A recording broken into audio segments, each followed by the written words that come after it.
AFA Action is the governmental affairs affiliate of American Family Association.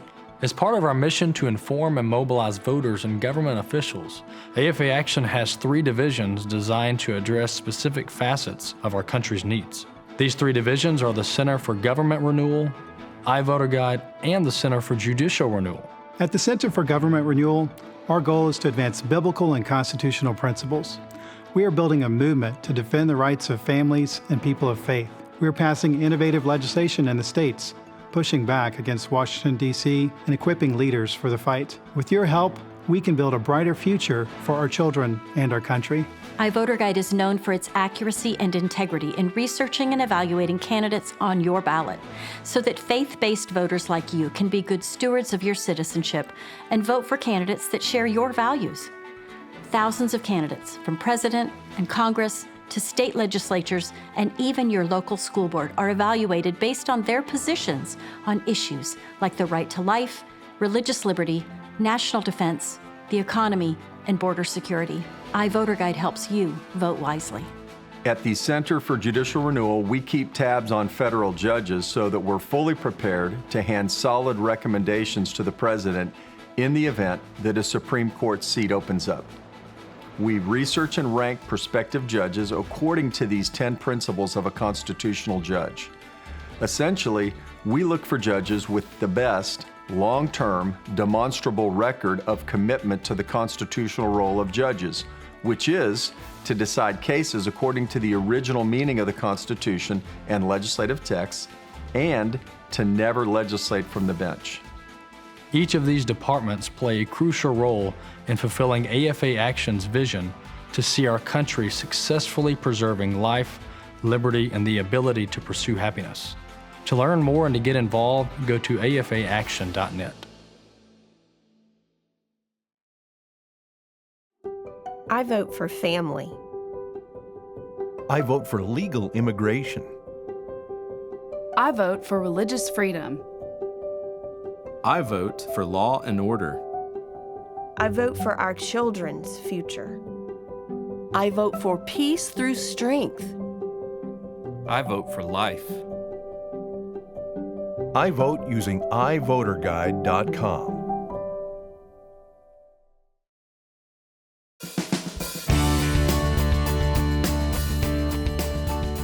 Which direction will America take on November 5th, 2024? That's the discussion we're going to have today on this episode of AFA at Home. Which direction will America take in November of this year? That's what we're going to talk about today. Great panel, some of them returning guests here on AFA at Home. Dr. Jameson Taylor's with us. He's Director of Policy and Legislative Affairs over at AFA Action. Sandy Rios was longtime host of Sandy Rios in the Morning and now host of Sandy Rios 24/7 on AFR. Rick Green, co-host of Me on the Core, founder of Patriot Academy. Debbie Wuthnow, president of 𝐼𝐤voterguide. And lastly, Phillip Jauregui, director of Center for Judicial Renewal. And I'm Walker Wildmon. I'll be your host and your MC on today's episode. Well, jumping right into it, not to waste anybody's time, Phillip, you've got the first question, and this is a broad question, but specifically regarding the irregularities, the fraud, just the shadiness that was the 2020 election. If you could summarize what went wrong, Right. how would you do that? So we have 3 hours for this, right, Walker? Is that Just for you, 3 hours just for me? you. So there's an official answer and an unofficial answer. The official one, which is true, because I did work a bit on this. One of the big problems we had was COVID, absentee ballots. The federal Constitution says that presidential electors are determined in a manner decided by the state legislatures. In many cases in states, we had a policy like in Wisconsin, I believe it was, where there was a state law passed by the state legislature that said that absentee ballots had to be cast at an office manned with people. Yet, you had tons of ballot drop boxes all over the state with absentee ballots being mailed out indiscriminately and returned that didn't comply with the law. So these were literally illegal votes. Now you say, well, some of them may have been actual voters, so they weren't fraudulent perhaps in that sense, but still they were illegal votes. That was a big problem. I think that was the heart of it. There were a lot of other things that happened. But for me, that was the heart of it. But the unofficial answer for me is a spiritual one, because that's why we're here today, right? To talk about this as a Christian ministry. And one of my favorite verses in the New Testament is, submit therefore to God, resist the devil, and he'll flee from you. And it's such a simple principle. But I like to think of it like God is here and he has an umbrella. And if we're submitted to him, we're under him, like one nation under God. The problem, the challenge we faced in 2020 and the one that we face now is whether we'll be submitted to God, whether as a nation and a people we'll be consecrated to him. And that word consecration, I've looked at it some recently. There are different definitions, but there are two that are really interesting. One is Nazar, where we get the word Nazarite. And you think of a Nazarite vow or vowing to not do certain things, to not cut your hair, or consecrating away from. But the other is the word Kadash, which means to consecrate to something, to draw near to the Lord. And so literally, as you think about that verse, submit therefore to God, you can think about consecrating, kadashing to God, and resisting the devil, or nazaring away from the devil, consecrating away from the things of the enemy. And so I think that's our real challenge. If we want to be under God's blessing in this nation, which we do, especially with the election, then we have to be under him. You know, it's like the simple concept of an umbrella. If you want to be protected from the rain, get under the umbrella. Be consecrated to the Lord. The challenge we've had, again, is that America has not wanted to be under God. Now we do, right? Sure. But as a nation, that's our challenge, I think, in this election. Yeah, I mean, I know there were many people. I interacted with one gentleman who was a born-again believer, and he was so disheartened by the 2020 election and all the injustice that went down from a voting irregularity standpoint, that he basically said, I'm not really interested in this anymore. I'm still going to do what I can where I can, but this whole, Washington, D.C. politics stuff, I mean, I'm just fed up with it. Now, is that right? Is that wrong? I don't think we need to disengage, right? That's why we're here. We need to engage. But I could understand why he felt that way. He was just frustrated, right? Yeah. And that's what happens sometimes with injustice, is we kind of throw up our hands because we feel like it's out of our control. But Jameson, after 2020 and 2021 today, there's been attempts to right the wrongs of the past and try to make our elections at least more sound, more right. Has there been any progress, in your opinion, on making sure that our elections are run with integrity? There's been some. If we look at the 2020 election, we had 7 swing states, basically, 7 states that were really, really close, and you needed to win that if you wanted to become president. Those are the states, for the most part, that passed either voting reform laws to make it easy to vote and hard to cheat, or in some cases, if we look at Michigan and Minnesota, which were states that were very close, Trump needs to win Michigan. He almost won Minnesota in 2016. When Democrats got power in those states, Michigan and Minnesota, Nevada, what they did was make it easier to vote and even easier to cheat. And so we have to look at those states and think about, okay, they have gone in the wrong direction. And then we have other states like Arizona, like Georgia, that have gone in the right direction. They have made it easy to vote and hard to cheat. So, I mean, if we're looking at some of the polls, for instance, it's looking like Trump is ahead in Arizona and Georgia. It's going to be very hard for Trump, for instance, to win in Michigan, because once Democrats got power, again, what they did was change the voting laws, and they never intend to give power back. They're not interested in a fair election. They are interested in power and whatever they can do to maintain that power.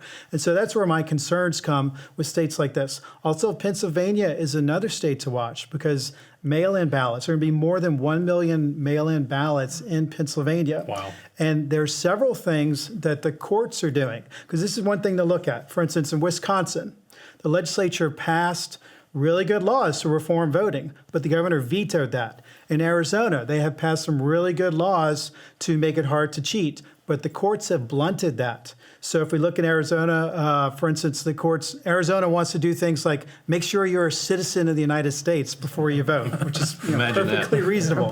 They want to make sure that you can prove your residency, perfectly reasonable. The courts are blunting that. If we look at Pennsylvania, there are two very important cases that are moving along. The state Supreme Court is looking at a case to determine whether or not the dates on mail-in ballots need to be accurate. Now think about that. I mean, let's say that Trump wins Pennsylvania, and I don't think we're going to know the results on election night. Don't tell me that, Jameson. I just don't. Well, let's get ready. So we're going to have election month, right? Because I think that what the left, what they're going to do is think about, well, how many votes do we need to win Pennsylvania? Right. How are we going to find those with mail-in ballots that have the wrong dates? So these are the types of things for folks to watch. I think also what the left wants to do is, if there's not a clear winner on election night, that they're going to just kind of have this low boil thing going on where they're spreading rumors about election integrity and whatever. And I think they want to provoke the right. They want to provoke conservatives so then they can come down with the reaction to make us look bad. So the most important thing, I think, is to cover the swing states, the 7 important states, cover them in prayer, as Phillip was talking about. Yeah. We need to pray for fair elections. We need to pray that God's hand is over these elections. Sandy, it seems like it was 5 months ago when Kamala Harris was installed as the Democrat nominee, but it wasn't that long ago. It was just a month or two ago, and Biden went from one day he said, "I'm not going anywhere," and he even went as far to say that I'm the only one that can beat Donald Trump, to the next day he's resigning. And Nancy Pelosi is saying he needs to go on Mount Rushmore with George Washington and others. So the drastic change in approach was something to behold. But nonetheless, the Democrats installed Kamala Harris in a matter of really, I've seen some commentators say it was really in a matter of 30 minutes because installed, right? That's the word, not Biden stepped down via X post, or Twitter, formerly Twitter, and Kamala Harris said, "I'm running," all within a 1 hour period. And then the next hour, the Democrat superdelegates all said before the convention, "We're all for Kamala Harris." So my question is, do you think that they'll get away with this? I mean, this installing of Kamala Harris without the Democrat voters having a say, to me, seems very undemocratic. Well, of course it is. But I think the problem is that people are not tuned in. Certainly Democrats have gotten used to a level of lawlessness, and we've gotten used to their lawlessness. And I also think it's worth repeating that they told us repeatedly how competent Joe Biden was. Over and over, Kamala. Yes. Oh, he's great. He's sharp. Yeah, he's sharp as that. Whatever. He's wonderful. The media cooperated. All the Democrats. Nancy Pelosi. Oh yes, Joe's great. They were lying to the American people. Yeah. So the Democrats, who are not terribly engaged, heard some of that stuff, believed them, and voted for him to be the candidate. If I were a Democrat who had done that, I would be furious, and actually I think some of them are. They are. Yeah. So then suddenly, this is lawlessness. This is not our system. You don't have a primary and have millions of people go to the polls, deceive them about a candidate. You could even switch you could do that in so many different ways. That's appalling. Yeah. And then suddenly, oh no, we're not going to, even though you voted for him, millions of you, suddenly, overnight, Joe Biden is an old man who can't be trusted. He has to be removed. And we have this young, fresh, not so fresh, but that's a whole other story. They're going to install this person that came in last, had to drop out when she ran for president before, because she's so disliked. She has a horrible record. She cannot communicate. And they know all of this about her. She is left of the left, and they didn't care what the Democratic voters wanted. They put her in, and they all went along with it, some of them. Lots of people are leaving, though, the Democratic Party because of that. So will they get away with it? Yes, I think they will. Yeah, it's astonishing because the Democrats claim they're all about saving democracy. Yeah. Debbie, the question is, the Harris campaign, as we get close to November, is trying to basically remake Kamala Harris. You know, in the likeness of a moderate Democrat who wants a good economy and safe streets and a secure border. But Kamala Harris was once quoted as being the most liberal Democrat in the U.S. Senate, out of the 50-plus Democrats that were in the Senate at the time. Where does 𝐼𝐤 have, or where do they have Kamala Harris when it comes to the facts and the research and the data? Well, she's trying to change her spots, but a leopard doesn't really change her spots. She says, my values haven't changed, but my policies are changing. So 𝐼𝐤, last time we rated her, was a verified liberal. And it was after that time when we realized, the left has gone so far left, we added another rating. It's called the Harris rating. Marxist or what? That broke the gauge. So, we have this gas gauge that goes from verified liberal to verified conservative. The liberal's the empty gas. If you're run on fumes, you're a verified liberal. If your tank is full, you're conservative. But we've added a rating called far left. And she's almost the poster child for the far left rating. It's open borders. The borders are that let in 20 million people. It's cradle to grave socialism. She wants Medicare for all. She wants us to pay for everything. It's infanticide. She wants abortion up through birth. Yeah. She checks all the boxes, and she's not liberal. She's more than liberal. She's a far left. Yeah, that's the.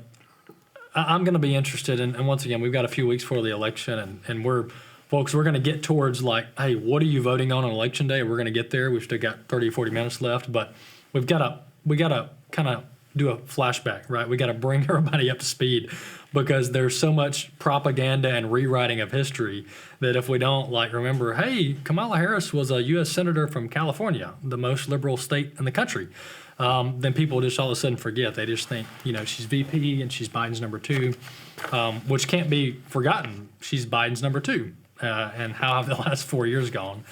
Pretty bad from a policy standpoint. But she's going to make everything new. She is going to make everything new. Yeah, in her image and likeness. Rick, let me ask you this. I joked about how the Democrats want to save democracy, and they use this word democracy all the time. So kind of 2 questions. Is America a pure democracy? First question. I hope not. But I'm going to do like they do Biden. They ask him 3 questions, and he only remembers 1. So great. Listen up, Rick. The test is on. Sandy, help me out if I ever get the second and third. Is America a pure democracy? But secondly, are the Democrats really interested in democracy in general? No, I think Jameson had it right. They're interested in power, for sure. Obviously, we're not a democracy. We're a republic, constitutional republic at that. We're guaranteed to be that. The Constitution guarantees that every state will be that. And they've been trying to sell this democracy line and tell you you're a threat to democracy, which everybody's answer to, are you a threat to democracy, should be, yes, absolutely, I'm a threat to democracy. The founders called it mobocracy, one of the greatest of evils, and that it always ends in violence. So it's all designed to undermine the entire system. That's why they do that. And all these years, it's the first time I've been in your living room, Walker. So if I violate the rules, I apologize. But I got to go back to what Sandy said real quick. Because will they get away with it? As you said, absolutely yes. But as you alluded to, there are consequences for it. And the people that are leaving, it's huge. The fact that they, as you said, installed this leftist as their nominee, they are now losing some of their biggest names. I mean, when a Kennedy of Democrat royalty has now moved to our side, when the Joe Rogans and the Elon Musks and the all of these kinds of people are now saying we're going to support Trump, the consequence of what they've done, and if you listen to the interviews of these people, they said that was the linchpin, was that they installed this candidate that will not do interviews, that will not, can't even articulate what they're actually for. So I think the consequences for the Democrat Party are going to be massive long term. Now we'll see if the media, how much they're able to cover this up and package this to get them past November. We'll see what happens with that. But long term, this is a cataclysmic change in the political structure of America. So I did forget the second and third question. Sandy, what did he ask me? Are they really interested in saving democracy? Oh, yeah, of course not. No, it's for them. It's and the thing about raw power and the fact that they're so hungry for it. That's why the justice system is being destroyed. That's why it's it's a 2-tiered justice system now. It's not about blind justice, equal justice anymore. It's about I'm going to persecute my enemies. It's all about holding on to power. The danger is that if they succeed in doing that, when you end up with that much raw power, you are able to silence the opposition. And so I would say that, on the good side, people are waking up. And again, back to the point on elections, wherever you are, whatever state you're in, whether or not the legislature helped to move the ball in the right direction on election integrity, your duty does not change. So to your person that you were talking about, no one should say, I'm checking out because I'm afraid they're going to steal my vote. We do our duty regardless. We do everything we can to make the system better.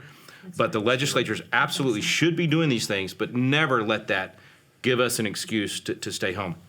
Last thing I'll say on that is I think we're in the exact same position. We're basically a divided nation, and we have one side, and this is an example that happened in history. I'll see if you can guess what it is. One side has the power, and they're trying to silence the other side, so much so that they tried to assassinate the leader of the opposition. They are pursuing and trying to shut down the opposition completely. The other side's a ragtag bunch that starts to get a few victories here and there and starts to swell in their numbers. And there's a particular group from this side that switches, kind of like what we're talking about now, because they're so disgusted by what's been going on.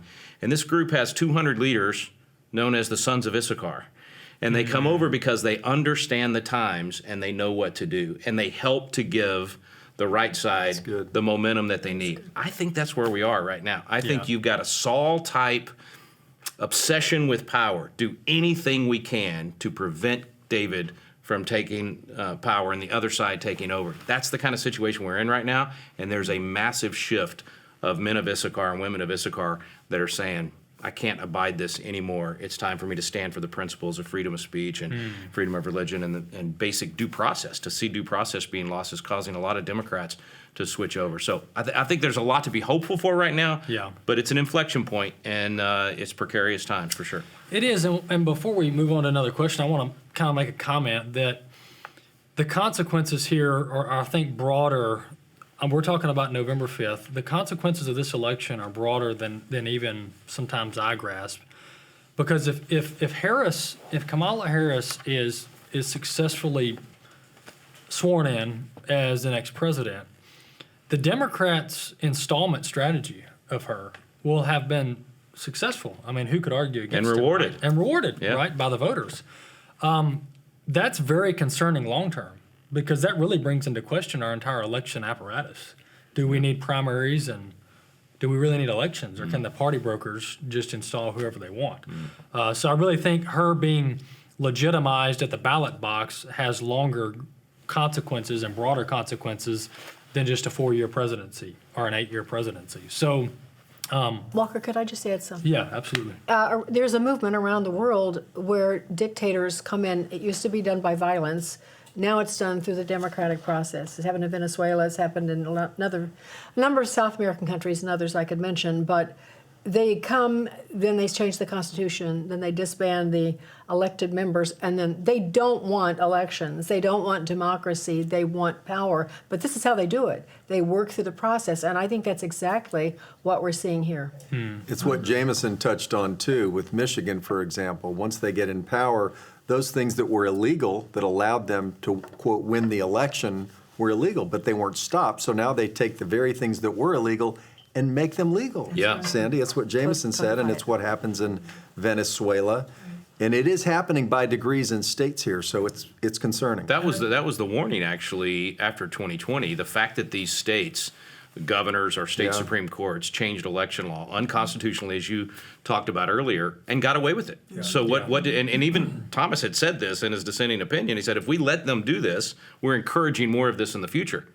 And so same thing here, if you let them install, if you let them do these things, if you let them have a two-tier justice system, they abuse the J6 defendants, I mean, all the things that they're doing, the more they get away with it, the more they're going to want to do it, which was why there has to be consequences. But, Rick, when we say that, for the audience, do not be discouraged. Do what Rick said, which is vote. Don't worry that people are trying to cheat. Do your duty and show up and vote. That's right. And I think to underscore that, when I think of voting, I think of the parable of talents. Amen. Where you have this king who gives his servants, with inflation of probably the equivalent of like $5 billion. If someone sends you $5 in a birthday card, like, you can go blow it, whatever. If someone entrusts you with $5 billion, you know, I better do something with this.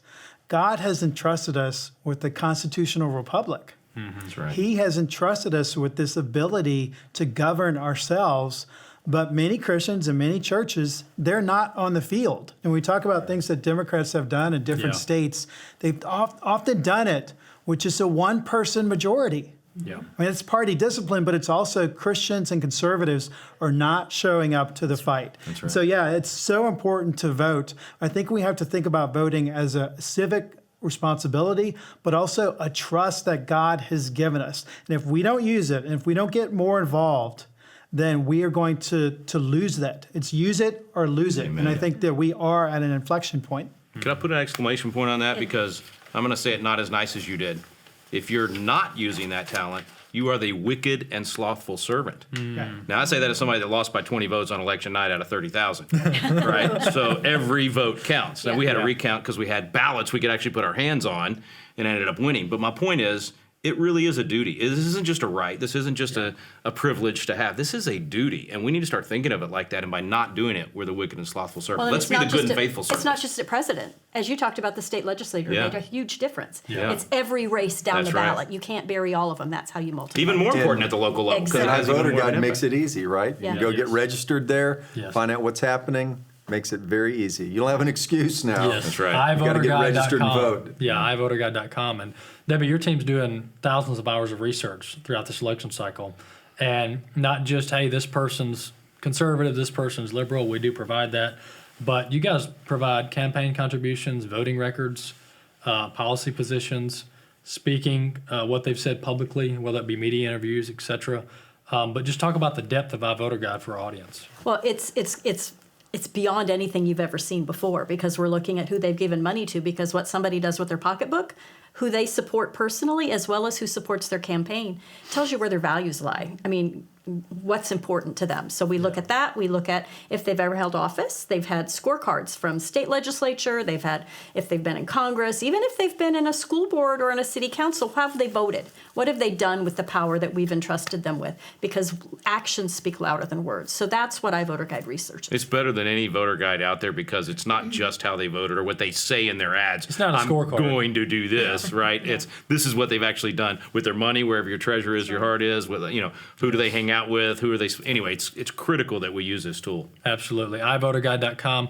All right, folks, we got one more segment left, and we're going to get deeper and more specific as we head into the November 5th election. But folks, this is very important, and we wanted to spend this first segment kind of bringing you up to speed on where we are today, and then we're going to talk specifics about the November election as we come back in the next segment. Stay tuned.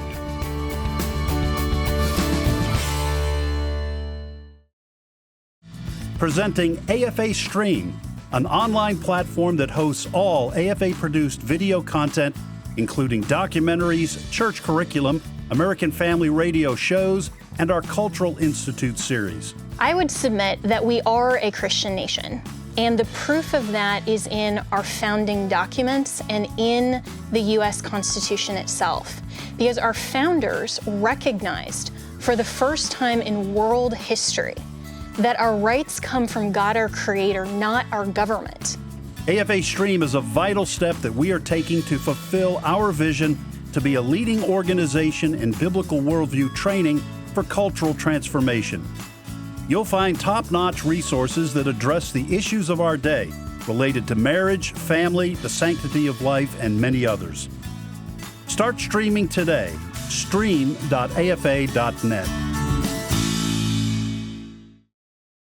Did you know that only 20% of registered voters actually participate in primary elections?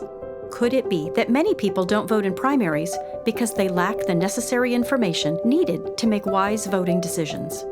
iVoter Guide can help you pick the candidates most aligned with your values. With so much on the line for generations to come, it's crucial we make our voices heard in every election. Use iVoterGuide.com. Vote wisely.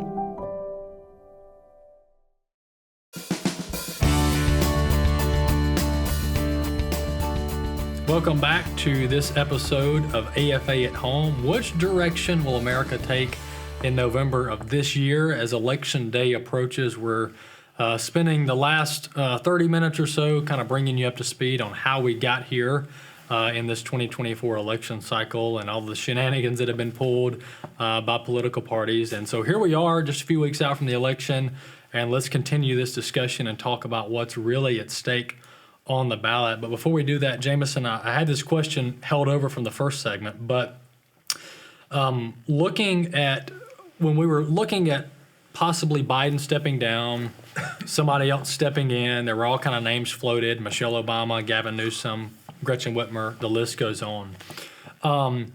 I thought if Kamala Harris is their pick for the Democrat nomination, I thought this is going to be a walk in the park for Donald Trump because of how poorly she performed in the 2020 primary within her own party. She was polling 1%, 2%, 3% in the Democrat primary. She dropped out, I think, at South Carolina, but she didn't even make it to her home state of California in the primary. Nonetheless, was she underestimated? Because this has actually become a competition now. I think she has been underestimated, or to be more precise, I think that we are underestimating the forces that are aligned against our constitutional republic. Yeah, the Democrat machine, the globalist machine, the corporate machine that is coming together to make sure that they continue to get what they want. And when we're talking about globalism, in particular, what we're talking about are Marxists. So you look at Kamala Harris, look at her record as vice president. It's abysmal. 2023, you have Democrat donors that are even saying, why is she, they're worried about her bringing down the ticket because she's clearly incompetent. I mean, she's the border czar, right? Well, how good a job did she do? We all know. Horrible. Yeah. I mean, we have the Midwest, Ohio, being taken over some towns by illegal aliens. Mm-hmm. I mean, so she did a horrible job as border czar. But not only is she incompetent, she is radical. She's very, very radical. She's from the California wing of the Democrat Party. Mm-hmm. She's from the San Francisco wing of the Democrat Party. Home of Nancy Pelosi. I mean, she's a social democrat, which is the same party that Vladimir Lenin was part of, the man who killed millions of people in Russia. Mm-hmm. Okay, so we are dealing with someone who's very, very radical. But at the same time, there are powerful forces behind her that are very smart, and they understand what messaging to use. They understand what levers to pull. Now, when we look at her policies, this is what people really need to think about. Okay, what does she support? We heard Debbie talk about, open borders. The other thing that she supports is zero emissions. So what does that mean? That means it's the communist term, it's degrowth. So the communists are not talking anymore about kind of deconstructing capitalism, having total government control over the economy. The word they like to use is degrowth, meaning they're going to control everything you do. I hear the word poverty. Yeah, poverty. Exactly. Eating poverty. It's eating bugs. And this is real. If you live, Mississippi or Florida or somewhere where it's really hot, they're talking about controlling your air condition. If you live somewhere really cold, they're talking about controlling your heat, controlling the food supply. Degrowth means total government control over your life and over your economy. And I think the other thing that we need to look at is what she has done to attack basic civil liberties. As the Attorney General in California, she went after political groups that she did not agree with. She targeted the people that supported these groups. This case went all the way to the U.S. Supreme Court, and luckily the conservatives won. They said, as AG, you don't have a right to use your political office to target. Weren't they going after donor enemies. databases? Yeah, going after like ours. Going after donors. Yeah, I mean, I guarantee if she's elected president that she's going to come after groups like AFA in every possible way. So we need to realize that we're dealing with someone incompetent, radical, but also dangerous. Absolutely. Rick, we're going to talk in a few minutes about, House, Senate, mayor, city council. I mean, all these positions are important up and down the ballot. But the presidency, right? What are the top powers that a president exercises that makes a difference in the direction of our country? Well, that's one reason a lot of Christians that say, well, I just can't vote for the mean tweet guy. They need to understand they're actually voting for about 9,000 appointments in Washington, D.C., and all of this whole team that's going to come into Washington, D.C., not one person or one personality, and so it's critical to recognize that. We've always, talked about judges as the number one issue. 2016, that was actually, I wasn't thrilled about Donald Trump becoming the nominee. I was a Ted Cruz guy back then. I was, mad that Donald Trump was so dismissive of Ted Cruz, and so it was judges that made me say, okay, listen, I know Hillary's going to appoint absolute 100% Marxist judges up and down the line. Trump will at least maybe get 50% of them right. And so that was my number one issue in 2016. It's my number one issue now. And he proved that he actually got, I don't know, you know better than me, but I say about 95% right on his judges. He's got a lot of good folks. well, And so that's a huge, huge issue for us, of course, judges. But also, second biggest issue to me is the DOJ and the FBI and the whole apparatus of the three-letter agencies being weaponized against our people, pro-life activists being raided at 5 o'clock in the morning, and guns pointed at kids. I mean, all this crazy stuff that they're doing with federal agencies, many of which are completely unconstitutional in the first place, but also just being used in an evil way. All of those things matter when you elect a president. It can change so much because all of those agencies come under the Article 2 powers of the presidency. So we have to think about it like that. It cannot be which personality do I like better. Yeah. It can't even be who did better in the debate or anything like that. It's got to be what's the team that they're bringing in and the policies that are going to happen as a result of that long after their term is over. Well, and I would argue that this a potential second Trump term has the potential to be even more transformative than the first. Huge. Because anyone who studies how the first term went, he was heavily understaffed, heavily undermined by the bureaucratic agencies. And wrong staffed, right? Like he had a lot of people. Wrong staffed too, bad people. But he was slow walked at every turn. I mean, whether it's the DOJ or Department of Homeland Security. Senate confirmations? Yeah, Senate confirmations. I mean, he was just backstabbed at every turn because there wasn't the right people in positions of power. Look at his tone, too, now, how different it is. Remember when he came in January 2017, instead of lock her up, he said, I'm not going to do that. And he made the decision not to do that because they're very nice people, he said. Yeah, he actually thought campaigns are nasty, but we all love America. So when the campaign's over, we're all going to pull together for America. Yeah. Now, you look at the interview he did with Tucker last summer, and he said, these people hate America. He's finally figured it out. They hate America. They hate you.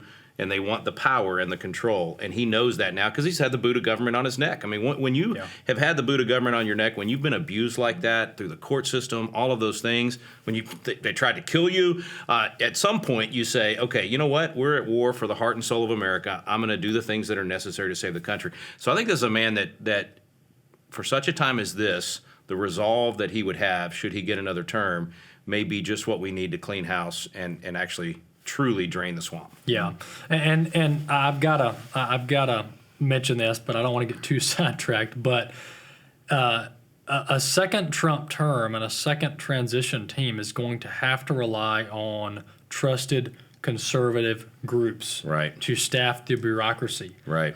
You can't go in this, winging it. Right. You're talking 8,000, 9,000 positions. So this bait where the media really baited Trump into criticizing the Heritage Foundation and their project, which we're a part of. Right. It was bait, and he unfortunately took the bait. Their project is a good project, and it's a project to right the wrongs of 2020. I'm sorry, of the last administration, 2017 to 2021, where they didn't plan for replacing the bureaucracy with Trump loyalists or America First loyalists. So I just think there's a lot that we can do better than the last time to get the personnel right. I think he understands what the swamp is. He just talked about draining the swamp. He didn't know how big it was. That's exactly right. And now he does. And it's going to take those appointments that you talked about to make a difference. And just for the viewers, the swamp is literally the bureaucracy, right? We call it the fourth branch. It's not some nefarious smoke-filled room. These are actual appointed federal employees that thousands and thousands and thousands of them. The swamp is real, but it's actually bureaucrats. It's all these agencies that have been empowered to act, and Congress doesn't hold them accountable, so they have their own judicials, all these horrible things that have happened. Yeah. But we're doing better on dialing it back, some good Supreme Court decisions. But to your point, he gets that now, where I don't think he had a clue going in. Yeah. Everybody thought it was rhinos. It's those other people elected. It is so much more. Yeah, and the way you have a lasting legacy beyond 4 years is you staff up the bureaucracies, right? Yeah. I mean, how many years did Trump in the first term spend firing Obama people? Right. And Obama people are still there. So And It was It's got to reports. start with fire. Yeah, and the You're fired, courts, you're right. Yeah, fired. and the courts. Yeah, but on speaking of the courts and who approves the judges or confirms the judges, Philip, obviously the House and the Senate are important. We're going to talk about local elections in a minute, but the House and the Senate are important. The House, of course, spending legislation originates in the House. Presidential appointments are confirmed in the Senate. So talk about the importance of Sure. Congress. Well, of course, winning the House and Senate is key because you want to be able to have both chambers and the presidency to truly pass legislation. If Democrats held the House, they would probably hold out, and you'd constantly have compromise bills or government shutdowns. So holding the House and Senate are key. The Senate is important because of judicial nominations. Imagine a scenario where it's a year from now and there's a vacancy. Maybe Justice Thomas or Justice Alito have left the court. President Trump could nominate a great Supreme Court justice, but if Democrats hold a majority in the Senate by even one vote, there's a chance you don't even get that person through committee. You can't get them onto the court. Or worse yet, the president has to do a deal or thinks he has to do a deal with a compromise nominee or a stealth nominee, which, by the way, never works for us, a nominee who people say, oh, this person could be great, but they don't have a record that the left can attack, and so that person gets put forward, and we end up with someone on the court that is weak and a moderate or a liberal. We've had that happen. Souter, for example. It's famous, George H.W. Bush nominated Souter to the bench because he was told by apparently John Sununu that Souter was a home run.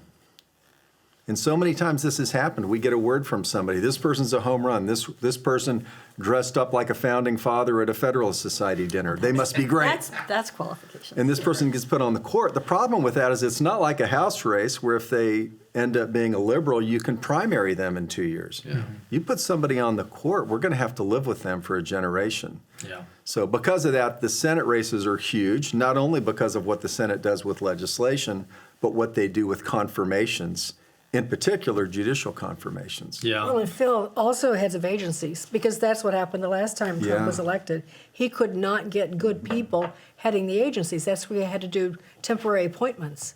And so McConnell was responsible for that. They took months. And some people finally dropped out and wouldn't even be chosen. So he had to use compromise candidates or just appoint people that filled in temporarily. It was ridiculous. And we need to see reformation. And in order for that to happen governmentally, you have to have the White House, the House, and the Senate. It doesn't do to have two or three. You have to have all three to truly get things done in a reformative measure. You can block things without having all three, but to accomplish things, you need to have all three. Well, think of the impeachments in the House. There were two of Trump. And that's exactly what they're going to do again if they take the House. But Sandy, I do want to, the positive part of this is if we did have the White House, the House and the Senate, for the past 50 years, we didn't have the court. That was always the place that the left would go to block or to legislate from the bench. But the court is no longer in the hands of the left.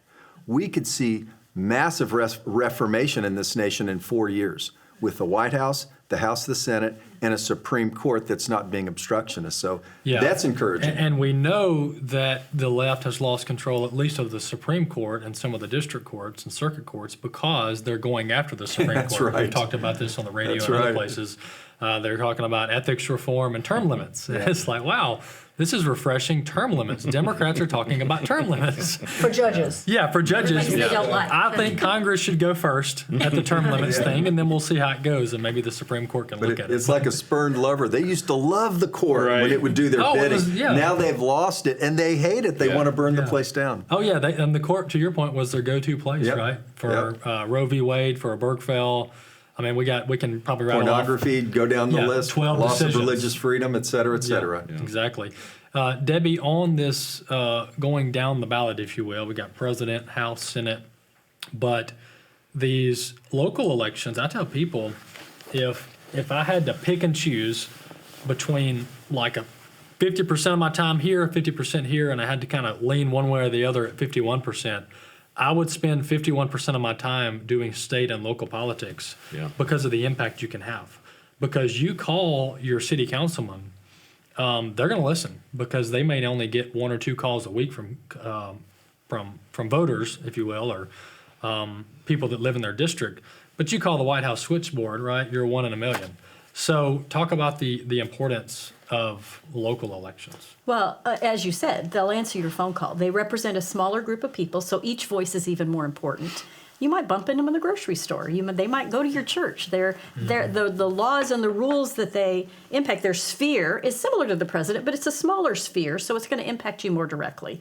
So city council affects, just your property taxes and what's going on in your area. The school board is huge. I would spend my time making sure we have school board people who believe in parental rights and that children belong to the parents, not to the government, and set good curriculum and don't have pornography in the schools. And then, you go up from there. It all impacts you directly, and make your voice heard and let people know about, talk to them about what's important to you. Yeah. Yeah, the impact that people can have at the local and state level, I think is underestimated by a lot of voters. The left knew that. They took over most of the local, they take over the water districts, they take over the county commissioners' courts. They've been actively involved at the local level for decades, and we stepped out. So plus now we they got to make go. them nonpartisan races, Right. which as a voter, when harder it's to figure out. nonpartisan, how do you know who to vote for? So that's Yeah. why our voter guides kind of stepped into some of those races, because it's finding the needle in the haystack, but that's where voters need the I assist. tell people just adopt one of those. Just start showing up at the school. Just watch. Sit in the back of the room and watch, or water district or whatever. Just start going to one of these government meetings and adopt that particular entity that you're going to learn about it. You're going to post about it, let people know, and eventually start testifying. But get involved at the local level. Absolutely essential. Well, the other thing that's important to this discussion is the left has gotten involved in secretaries of state. Yes. Oh my gosh, it's been a nightmare. And Michigan, George Soros spent a lot of money when we weren't looking. That's right. Appointing prosecutors, and DAs. supporting DAs and prosecutors, Secretaries of State, Secretaries of State, because he was thinking ahead, unlike us.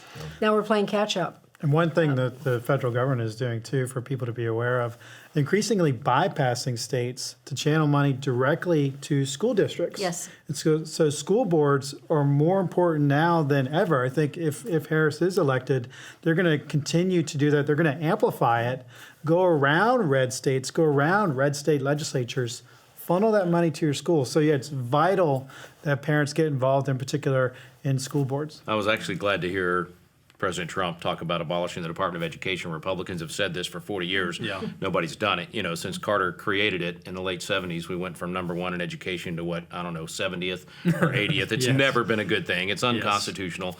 And, it's just to get the feds out of education and get it back to the state and local level would be a huge victory for the country. Well, and to that point, the actions that are going to have to take place to truly reform Washington, D.C., these are drastic measures. These aren't like, hey, arguing over earmarks and a spending bill. It's changing the structures. Yeah, It's literally this is resetting the completely- table. Yeah, absolutely, because there's so much that needs to be fixed. Yeah. It's kind of overwhelming, but it's our duty, it's our task. That's right. The more we talk, Rick, I have to just pitch this to you again. Sitting at home, I just like, Debbie, iVoter Guide has covered the numbers of people that sit at home, that don't vote. And the more you go down the demographic group and breaking down, hey, evangelicals and Democrats and Republicans, the number of people disengaged from the civic process is embarrassing, really, to live in a free country that we do. Talk again to the people who are like, well, I'm kind of busy on November 5th, or, I was going to go to the beach, or do this or that. Vote, vote, vote. I used to ask people, what's your freedom worth? The question has changed to what's your child's freedom's worth? What's your grandchild's freedom worth? I mean, if you can't get off the couch and go vote to protect the freedom of your grandchild, I'm going to try to say it nice like I was saying, but I like Sam Adams better. Sam Adams said, crouch down and lick the hand that feeds you, and may we never remember that you were our countrymen. I'm sorry, but we're at a point where we could lose this country. And to not engage for 30 minutes or an hour or 2 hours, if you have to go stand in line for 5 hours, think of the people that At a died minimum. so that you At a would have the minimum, right to do that. right, At a yeah, minute, yeah. It's absolutely essential that we do that. And I think part of it is getting over the fact that we buy the lie of my vote's not going to count. It's not going to make a difference. Okay, I just gave you an example, 20 votes, and then recount one by 36. Okay, every election, every vote does count. And then we also buy the lie of the system's too big. It's it's already too far gone and all this kind of stuff. And that's absurd. I mean, we should have the Joshua and Caleb attitude of, yes, there's giants in the land. Yes, there are a lot of big problems like you're talking about in D.C., but God has given us the land, and he's given us the ability peaceably to turn this thing around. If we don't use the weapons of warfare that we've been given, our voice and our vote, then we will end up in a civil war, an actual kinetic war. We have to have civil discourse to prevent civil war. And right now we have the chance to do that. And those 40 million Christians that haven't been voting, now is the time to change that. And we've all seen it right now. There is a wake up happening. There are more and more Christians that are waking up and turning out to vote. Those folks that are at home watching right now, find 5, 10, 15 people in your family, in your church, in your community, and drag them to the polls. Harass them until you know that they've gone to vote. Be a force multiplier. Yeah. That's good. Sandy, we're in the last few weeks of the campaign, and it's been a long one, right? President Trump announced historically early, over 2 years ago, and I mean, this is it, right? This is the moment of reckoning. What advice would you give to the campaign, to anyone involved, to what do they say, what do they do to incentivize voters this late in the game, 2 or 3 weeks before the election? Well, they have to paint a really vivid picture of what Kamala wants and what Mike Wallace wants. And that applies not just to Christian voters, which is who we're talking to, but just common sense Americans. And there are still enough of us that it makes a huge difference. And that's why so many black voters and different groups, union members, it's just amazing the people that are coming over to Trump, former Democrats like RFK, as we talked earlier, because it's a very scary picture. And I would just say, especially to Christian voters, we usually think of it in terms of moral issues. Okay, so I'm going to be real specific as opposed to that broad sweep. Abortion, I think we still care about life. Well, we're talking about a party that wants abortion for all 9 months. We're talking about they love RU486, which is a brutal a process that you do at home. The first pill kills the baby, the second pill expels the baby. And you tell me that that's not traumatic for young women or any woman in the bathroom by herself and trying to take care of that baby, the born. Transgenderism. I mean, Mike Waltz, as the governor of Minnesota, made Minnesota a sanctuary. Tim. Yeah. Sorry. Yes, sir. Yes, sorry, That's why Mike. we're here together. Sorry, Mike.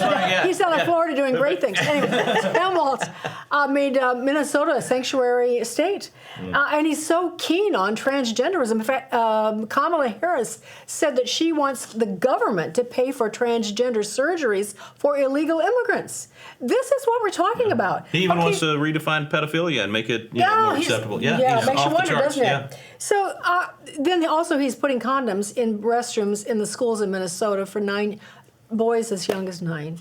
And so how does that affect you? Because you have children. We're talking about parental authority, parental knowledge, all of that. They want to take all of that away from you. Yeah. If you care about your kids, as you said, Rick, if you don't care about yourself, I think most people are pretty happy and fat.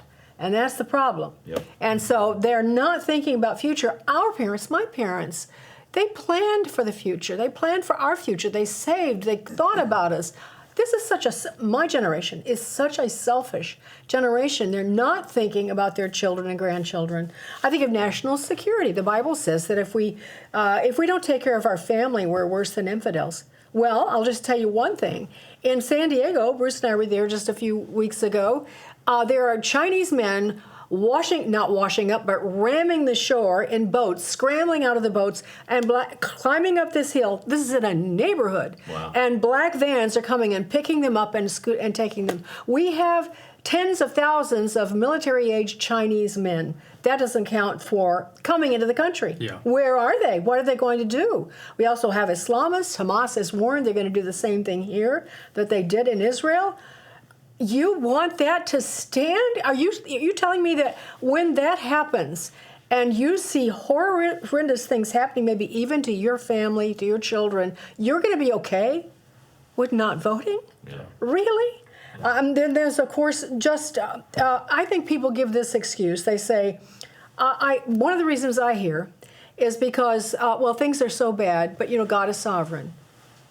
And I just want to say something practical. You know, when Judas hung himself, there was a place among the disciples. And so what did they do? Did they wait for God's sovereignty to bring along someone? Or no, they prayed about it and they voted on who would be the next disciple. Now, that's very elementary, but I don't know why they bothered if they thought God was sovereign. You think they didn't know that? Maybe they needed to go to some church that's big on Calvinism and sovereignty. I don't know.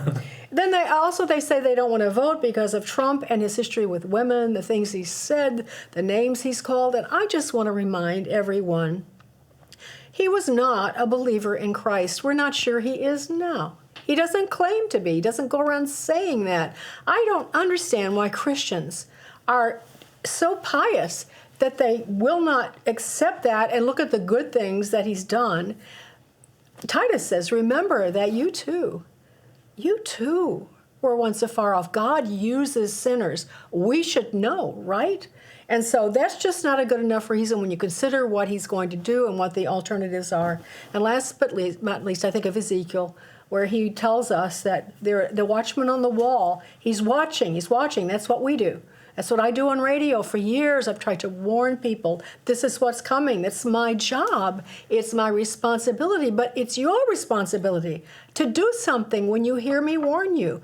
And all of us warn you, you must change your ways, change your patterns, change your way of thinking, and go out and vote, or we're going to lose our country. And if you feel comfortable going when you are judged, and we all will be, explain to God that you didn't because you thought he had it all in hand. So you didn't do your part. You had ordered Chinese and, watched television. I'm sorry, but that's really what it boils down to. Can I add to that, Walker, too? Because I've heard people say, too, Jesus is coming back, and before he does, it's going to get really bad, so we're just going to let this go. That's right. But we don't know. Is he coming?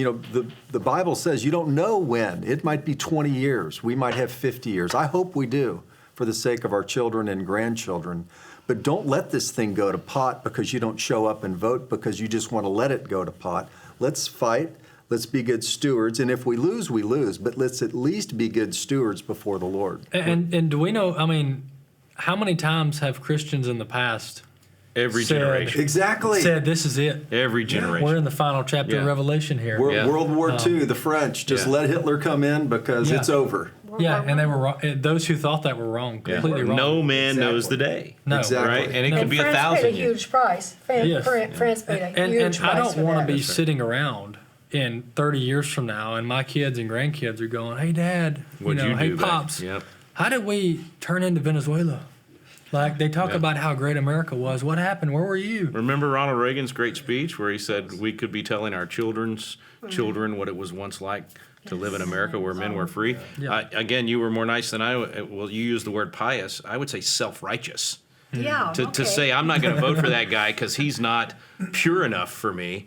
I mean, look, just because wherever you want to stake out where Donald Trump is, they are so far to the left of that, way over here. I'm trying to do that for the camera because that's to the left over there. Anyways, my right. Anyway, my point is this is the greatest gap in worldview difference that we've ever seen in our lifetime. And Rick, we've talked about our children, and we should, but also we need to be good to our neighbors. So even if I can afford to send my children to private school and protect them, what about the family that doesn't have the resources to do it, that are right now being destroyed in the public schools? So we need to do it also for them. You're even assuming that private schools would continue.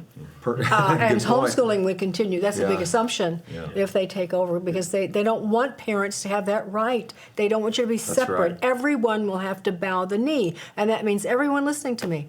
It won't matter that you didn't criticize Trump or you came out and said you hated him and you wouldn't vote for him. You will not be spared because of your neutrality. Yeah. Well, and God's anointed are often what we would consider despicable. I mean, he used Nebuchadnezzar. He used Cyrus. King David was a murderer and an adulterer. Moses, go down the list. I mean, this idea that Trump's not holy enough. Right? Yes, if any of us were on the ballot, we're the lesser of two evils. I mean, it's such an absurd argument to say that I've got to have the perfect candidate. It's a cop out, in my opinion. And you got to do the best you can with what you got, where you are. We've said for years, unless Jesus is on the ballot, you're always going to vote for the lesser of two evils. And so you say, who are the two candidates that can win? David Barton started saying this recently, and I think it's the right way to look at this. You only have two options, to vote or not vote.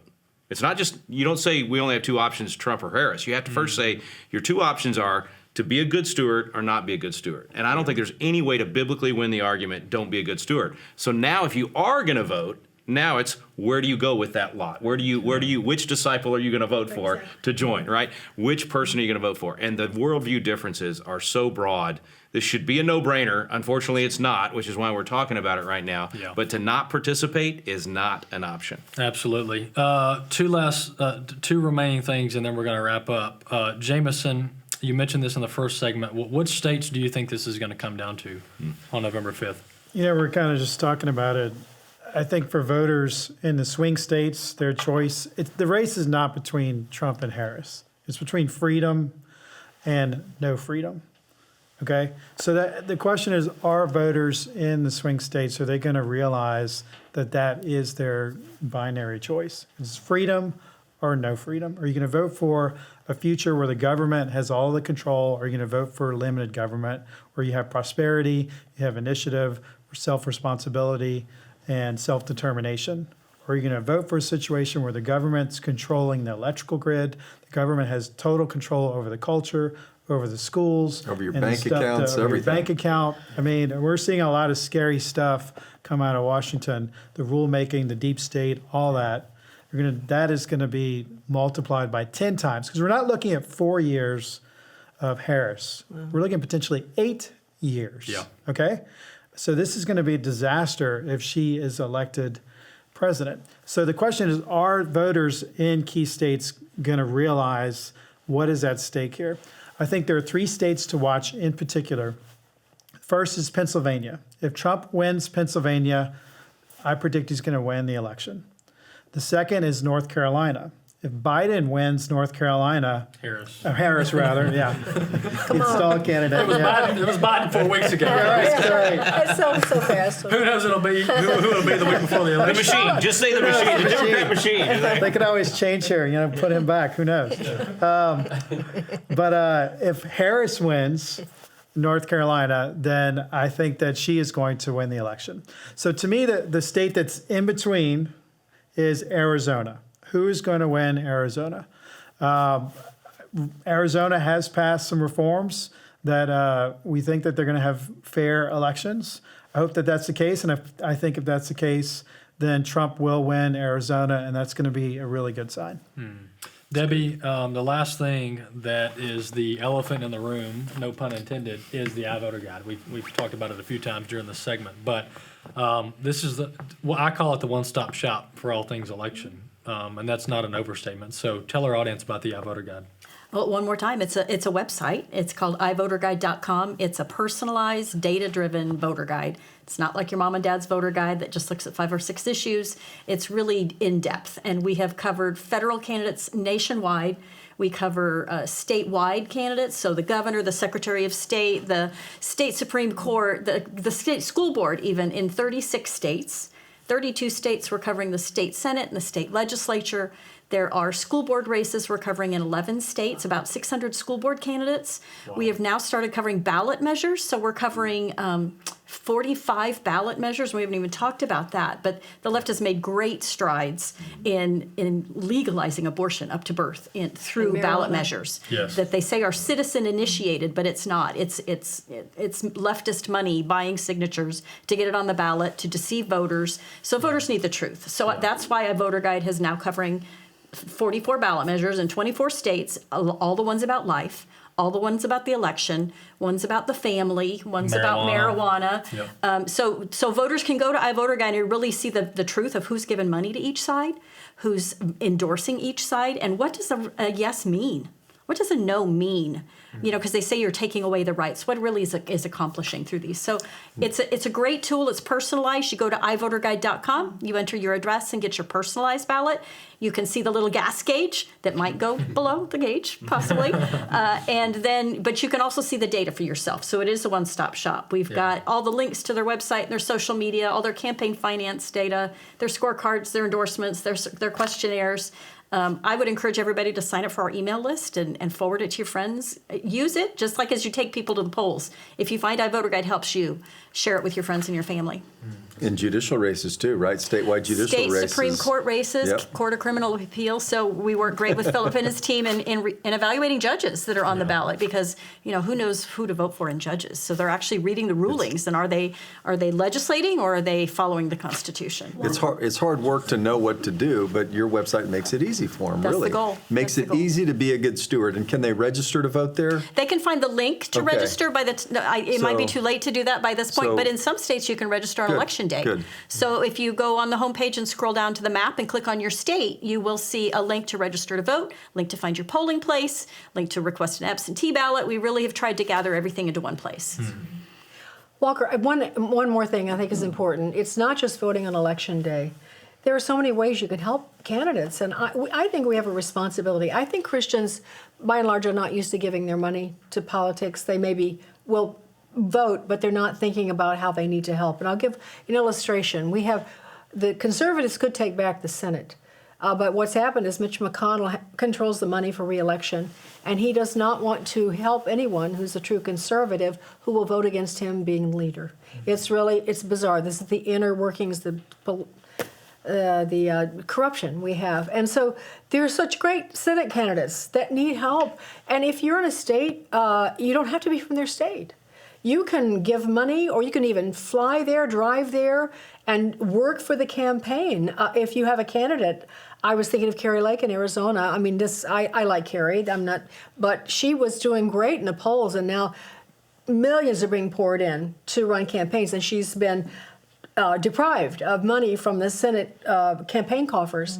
And so she's just won. There's like 6 or 7 of them. So I would encourage you guys, and the same thing, House, the Freedom Caucus are the champions. They have a House Freedom Fund. They need your money. They need you to make phone calls. They are under-sourced, under-resourced. And so consider doing that. If you don't have the money, use your time to make phone calls, whatever the campaign needs you to do. Write cards into that state. Yeah, exactly. Great point, candidate, because you know about that. they may not have a U.S. Senate race in their state, or it may be uncontested or an That's easy right. win. There are places that really matter because the balance of the Senate matters for all of us, right? Exactly, Absolutely. totally. That That's is the huge. point. Thanks for making Yeah. that point. Could I, last thing, because you said about sharing iVoterGuide with other people, or sharing even what your recommendations are, and you talked about money, lives, fortune, sacred honor. That's what we're talking about here. Our time to do these things, our money to give to candidates and causes, and your reputation. And so can I just encourage everybody to put your sample ballot on your social media? Most people walk into the polling place only knowing who they're going to vote for president. And they don't know any of those other races at all. And so if you share and you put it out there, they're going to at least have something they can, even if they don't go to iVoterGuide.com, they take your printout or your selections of it. It's just a great way to be a force multiplier. Most people are going in president, and then it's going to be named. They might recognize a name and they might vote for it. So if you share with all the people in your sphere, it's going to help people to cast an informed vote instead of just going in there blind. Yeah, and they can. I didn't realize this until a couple of years ago, but you can take information into your polling place. You can print off. I always print off my personalized ballot from iVoterGuide.com, and I just carry it in there with me. Right. There's no rule against. It's not like you're taking a test. Right. There's no rule against taking a sheet in there with information on it on who you're going to vote for. Yeah. So that's completely legal, 100% permissible. And we live, breathe, and eat this stuff, and I don't know who some of those people are down at the bottom. know, right? I mean, we need those like things. County commissioner, right? Yeah, right. So iVoterGuide.com is where that's at, and we're trying our best to get as local as we can for these elections just to help you out. iVoterGuide.com. Folks, November 5th is the day, and even as Sandy said, leading up to that, if you want to vote early if your state permits it. Make sure you're registered and vote on November 5th. There's so much at stake. We've covered really just a sample of it here on this episode of AFA at Home, but thanks so much for joining us.